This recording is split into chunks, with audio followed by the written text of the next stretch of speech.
Hi, it's Zen the Crypto Queen, and I'm back. I took a little sabbatical because I had things to do and take care of, and I'm back. And I wanted to go through a couple of things with you. ISO 20022 crypto. I'm gonna branch over into a few things, and I've got a few Twitter things up here and banking also. So we're gonna cover a little bit in a short video. Okay. I've been making longer videos, and you got to gather so much information in order to do those. And so I just wanted to go through this because somebody was asking me about crypto and Bitcoin, and also, I have contacts that are fairly high level in the crypto world, and they've been saying lately, if it gets under 40 or 41, you should snag some. And I was thinking about buying maybe a half, maybe a whole one. I wasn't really sure. But then I started thinking, because I have a fairly large bag of XRP, XLM, and some XDC and a few other ISO 20022 compliant coins, right? But the word on the street was that Bitcoin might possibly hit 100, 125,000.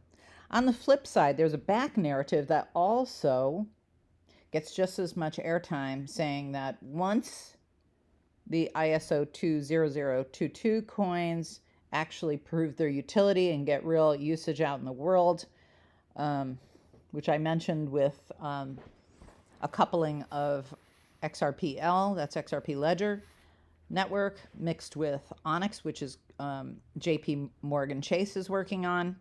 Not sure if that has launched already. I made that video several months ago, actually, probably 4 or 5 months ago.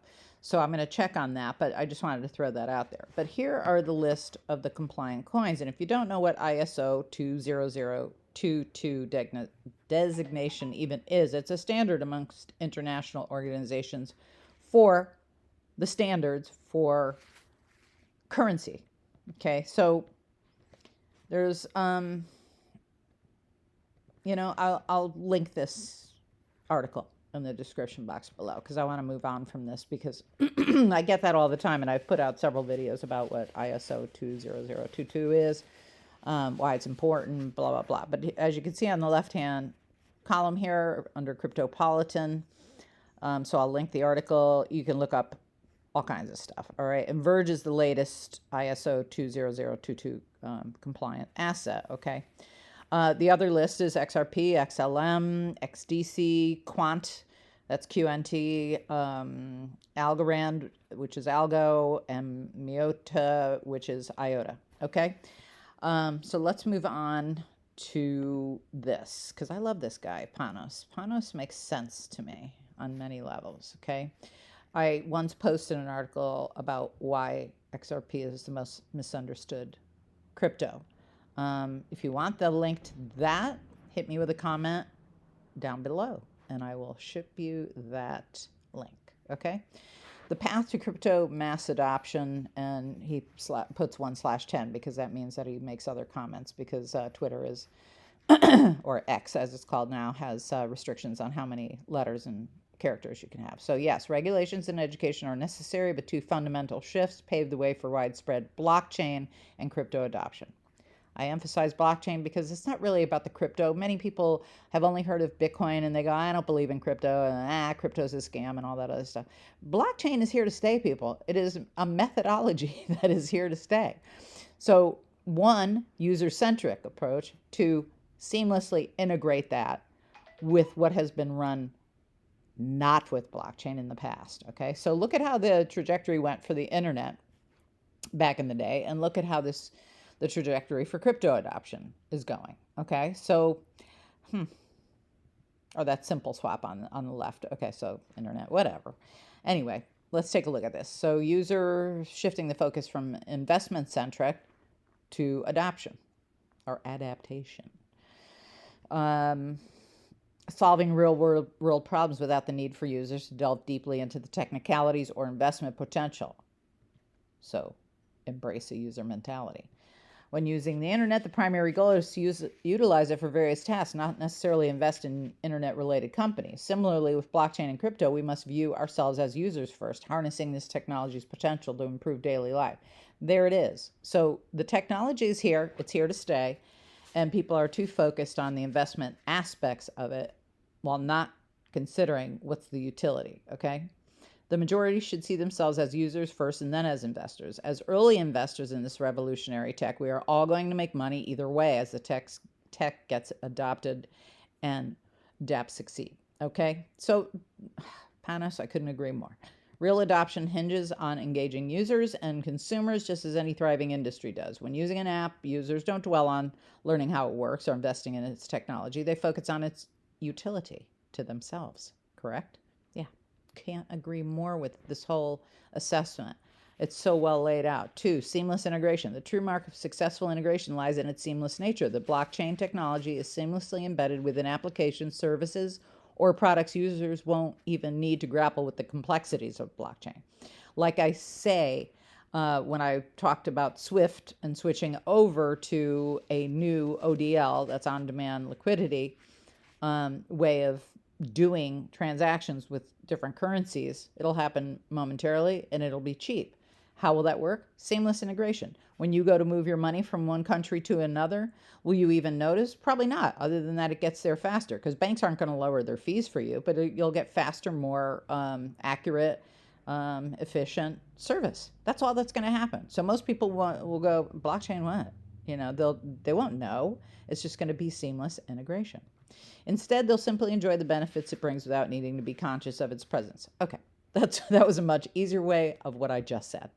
By fostering an environment where blockchain is a silent enabler in the background. Exactly. The focus shifts to the utility it provides rather than the tech itself. Okay, I just described that. The money will move momentarily, and that will be all that you need to know. It'll just be a silent enabler in the background. The angle is to make blockchain technology an integral part of everyday life, functioning seamlessly to enrich experience without requiring users to actively engage or invest in understanding its intricacies. Totally makes sense.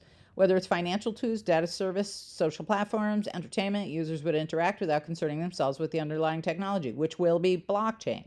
Blockchain must become as invisible as the internet itself. Businesses don't deliberate whether to be present online or create social media anymore. It's a given. Similarly, blockchain's integration should be seamless and taken for granted for mass adoption to flourish. Boom. Okay?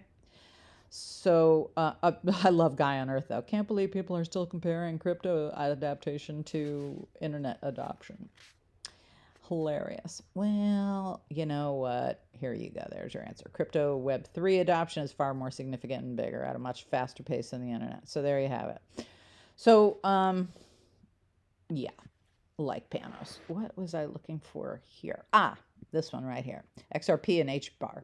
HBAR is another, is it ISO 20022 compliant? I think it is, and I used to invest in HBAR. I've gotten out of it, so sorry if I'm not up on that one, but yeah, I think it is.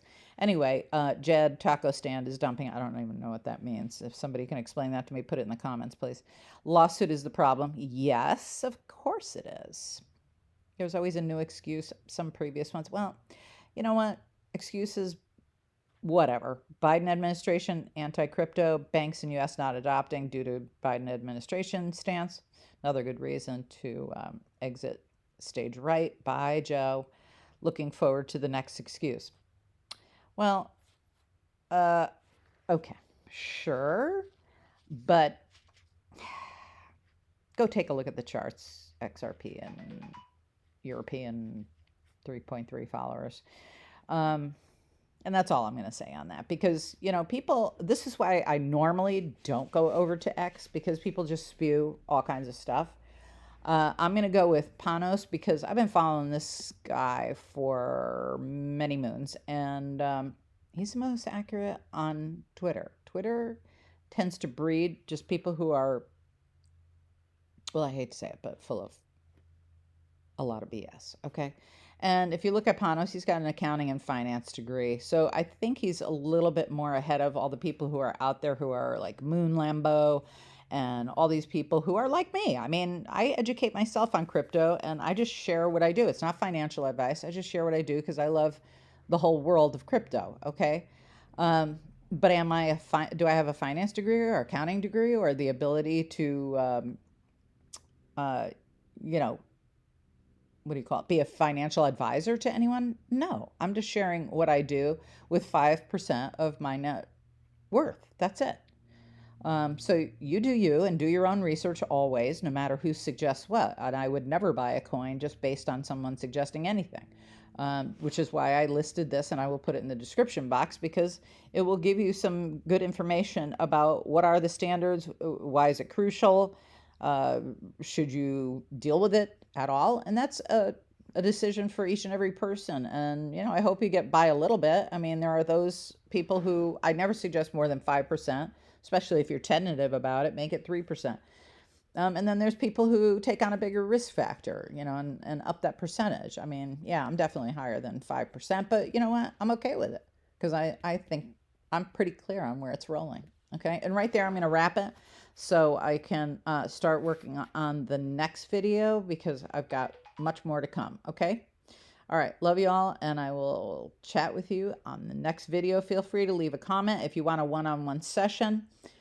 Please leave it in the comments and I'll figure out a way to get in touch with you and we can set up and schedule that meeting. Okay.